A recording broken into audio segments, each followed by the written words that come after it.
আমার ঘরের চুলায় আগুন জ্বলে, খানা নাই, না খেয়ে আমার বাচ্চাগুলো বাটিতে কান্না করে করে করে করে ঘুমিয়ে গেছে। আমার পায়ের কিনারায় কাঁদে ওরা, খানা নাই, পেটে ক্ষুধা।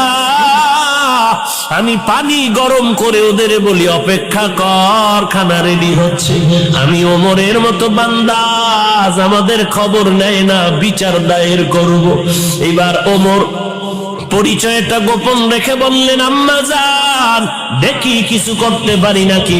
সোজা চলে গেলেন অর্থ মন্ত্রণালয়ে, গিয়া এক বস্তা আটা রেডি করিয়া, সাথে আছে এক ব্যক্তি, তার গোলাম আসলাম নামের পিএস।